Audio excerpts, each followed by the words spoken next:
The purpose of this show is to guide you to realign with habits that get you to live the life you've always dreamed of. This is the Habit-Based Lifestyle Podcast with Jesse Ewell.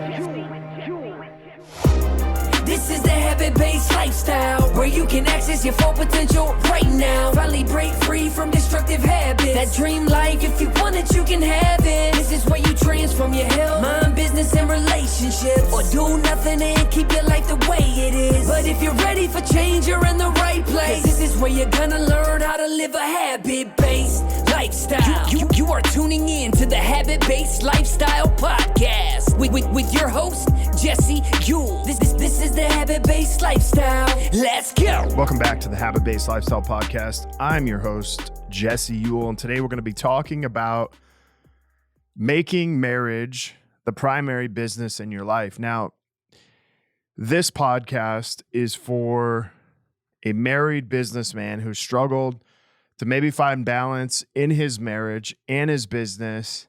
The guy who is working long hours, he's working hard, but doesn't seem to turn it off when he gets home. And not only that, but is just frustrated, trying to figure out how to balance work, life, family, business. I wanted to jump on here today and really talk specifically about the struggles that we face today, trying to figure out how to balance work, marriage, lifestyle on all these things on top of the chaos going on around us, with viruses, with the political agenda happening. But I want to also talk about my story and, kind of remember where I was, 5.5 years ago, trying to juggle marriage, business, life, kids. And the problem was, I thought that, hey, as long as I made a certain amount of money, as long as I provided for my family, as long as I provided for my wife, as long as she didn't have to necessarily work in a day-to-day job, outside of obviously, being a mom, which is one of the hardest jobs and most difficult, but really just the idea of having to go to work every single day inside of a business. I thought I was, showing up. I thought I was like doing everything I needed to do because that was, kind of the fantasy I was living in, is like, hey, we got money in the bank. You're able to be a CEO mom, and we have a successful business. And I really thought those were all the things that it took to be successful. But the problem was that I was really focused on, building my business. I was focused on all the things, inside of my business. In fact, a lot of times I would not really turn business off. I would get home, 7:30, 8 o'clock at night after going to work around 5 a.m. And I would, even continue to work. And so at times it felt like, roommates, completely disconnected, feeling alone, all those things. But what was even more frustrating, was being told, hey, you're not showing up as, the husband, the father. I'm not, being fulfilled. And here I am thinking, man, I'm showing up and doing all these things for you. And you don't even really appreciate it. And so I was very self-centered, self-focused on, me providing as far as what the bank account looked like, what the business looked like, and all these things. And that was really how I gauged how I was showing up as a husband, as a father. But I think one of the hardest things is we're taught this idea of balance, that we have to have these things perfectly balanced. And so we're constantly striving of like, hey, I got to have balance in my life. I got to have all these things because all these gurus and all these people are telling me this. But I think one of the problems is we are taught to look at business differently than marriage. And when we look at marriage different than business, it almost is like I can be successful in business, but I can't apply that into my marriage. And one of the things that I remember a mentor of mine asking me, this 5.5 years ago, he said, listen, if you treated your marriage, if you treated your business like your marriage, how successful would your business be? And I'm thinking, man, I would, just be barely getting by. And then he said, listen, if you treated your marriage more like your business, how much more successful, would your marriage be? And I started to really think about all of the things in business that you have to learn and you have to get good at. Listen, business requires a skill set and a mindset in a lot of different areas. And if you're not very good in one area, the goal is to find people who can support you in that way. And, the other thing I think about is how much we invest, maybe in coaches or mentors, people to really help us get better at business. But do we do that when it comes to our marriage? And I'll be honest with you, back 5.5 years ago, if I said, hey, you can spend $5,000 and get better at business, or you can spend $5,000 and get better at marriage, like which one would you do? And I would say I would probably pick business every time because, in my mind at the time, my bank account was the thing that really mattered the most.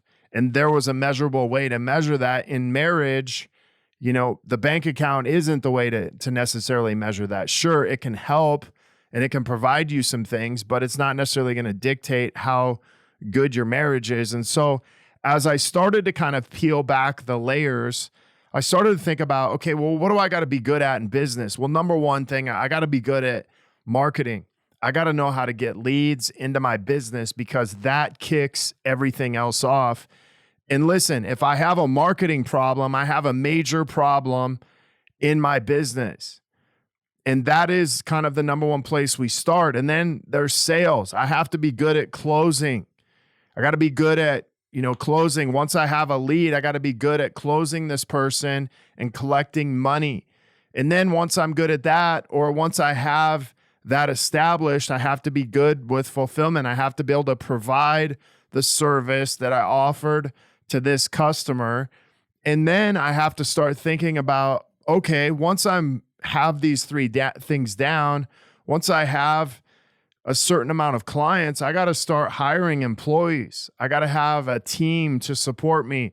And then once I have a team, I got to start providing leadership to lead my team, to lead the people that we're working with. And that means that I have to create some systems so that my team, myself, and my clients can be successful. But I want you to think about your marriage today. What if you walked into your marriage and said, listen, marriage is going to require the same skill set or a similar skill set. So I want you to think about inside of your marriage. What does your marketing look like? What does your marketing look like to your wife, to your husband? Because here's what I know, you still have to market yourself to your spouse. You have to get them to know, like, and trust you. And one of the things that often hurts a marriage is when we stop promoting ourselves to our spouse, we stop seducing our spouse, and maybe they, don't trust us. And so that hurts us in getting to the next stage inside of our marriage, which is selling. See, I got to sell my spouse on ideas, concepts. I also have to sell my spouse on, being a teammate, working together versus, feeling like roommates. And in doing that, if we feel like roommates, the sales cycle will often stop there because the trust has been broken. And so our our relationship or where we're at in our relationship may actually get to a point that, hey, I can market to my wife. I can get her to begin to listen to ideas, but I can't sell her on these ideas because she doesn't feel like we're teammates. She feels more like we're roommates. And so how can I ever fulfill and get to fulfillment? And fulfillment, I'm talking about how can we ever be connected? How can we have open communication? How can we listen to each other? And how can we fulfill on the promises that we made the day we got married, for better or worse, the day we had kids, to help, guide them and lead them? How can I ever fulfill on that if we feel more like roommates than teammates? And so understand this, that marketing happens every single day. Sales happens every single day. Fulfillment happens every single day in your marriage, probably more so than even inside of your business. And then there's the leadership. See, if you don't have trust in your home, then you're going to feel like leading is very difficult. And I think about times, in my own marriage where maybe I didn't step out and lead because I was too focused on work. I was too focused on, what I was doing in my business. And so I kind of separated the two. I said, okay, listen, you're going to be home. You're going to take care of the kids. You're going to do these things. And then I'll be at work. But then when I came home, it was almost like I said, okay, well, you're going to still lead in this way. But one of the things that we have to do as husbands, wherever you're at in that life, is you got to really step up and lead in your home. Don't just let your wife lead. You got to step up as the king in your home and begin to lead in a different way. And then I also think about employees. Employees in a relationship could simply mean, hiring people, whether it be on date night, whether it be to watch the kids, to give your wife or to give you guys some space so you can go out of town, you can do a long weekend, to get, maybe someone to come help clean your house or cook some meals. But really, employees inside of your relationship is a way to create space inside of your marriage and inside of your relationship so that you can leverage more time together. Now, the other thing is this, is, marriage is going to require systems. And I often think about, what is the system that makes marriage work? Because for me, for a long time, it was like, hey, there's no blueprint on how to make marriage work. But what there is a predictable path in business that creates success. See, I know if I have a certain amount of leads, I'll probably have a certain amount of sales, which would mean I would probably have a certain amount of customers coming in. And so marriage is very similar. I know this, if I leave my wife a message consistently, daily of letting her know, hey, I appreciate her, I honor her, but not in a way of being weird, just in a way of acknowledging the things she's doing. If we consistently go on date night, I know if we're consistently, having sex, having intimacy, our marriage can be in a predictable place. It's not always perfect, but I know in a predictable path of about where it could be. And so this is a system that I can rely on in my marriage. Now, also, going to church on Sundays, prayer, eating dinner together at night, like 3 to 4 times a week as a family. All these things are systems that help my marriage and establish a foundation of my marriage that if it does fall back, we can always go back to the system and say, hey, I've noticed we haven't went to church. I've noticed we haven't been eating together. I've noticed maybe we haven't went to bed at the same time together. Let's get back to this place. I noticed we haven't went on date night for a few weeks. Let's get back to this place because this place is the foundation of the system. See, the most important mindset shift you could make in your marriage is to treat it similar to a business. See, if you focused on your marriage like you focused on your business and the growth of your marriage, like you do the growth of your business, your marriage would completely change. It would be completely different. But what I see is a lot of times, men going from being a slave in business to a slave in their marriage.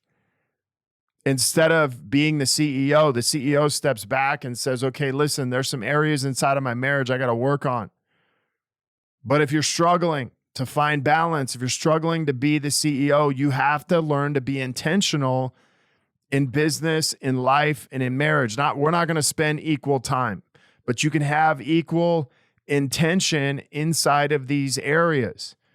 And the more intention I put in these areas, the more specific I can be, the better result that I'm going to get. And so number one is be intentional. Be intentional about your marriage. Forget about trying to be perfect and have this balance. Be intentional with your marriage. Just start treating it like a business. And I don't mean a business as far as, whether you get paid and all these things. I mean, really just looking at it like, hey, do I pay attention to my marriage like I do my business? Do I give it the same amount of intention? And then number three, this may be the most important thing, is become the CEO of your life. What does that mean? That means that you may have to hire people. You may have to have some hard conversations, but understand that the goal is for you to get to a place where you can have the best business, the best relationship, and the best lifestyle that you can actually have, and you can have intention across all these areas. So I want to thank you guys for being on here today. If you have any questions, comments, or concerns, feel free to reach out to me, jesse@habitbasedlifestyle.com. Until next episode, have a great day. The purpose of this show is to guide you to realign with habits that get you to live the life you've always dreamed of. This is the Habit-Based Lifestyle Podcast with Jesse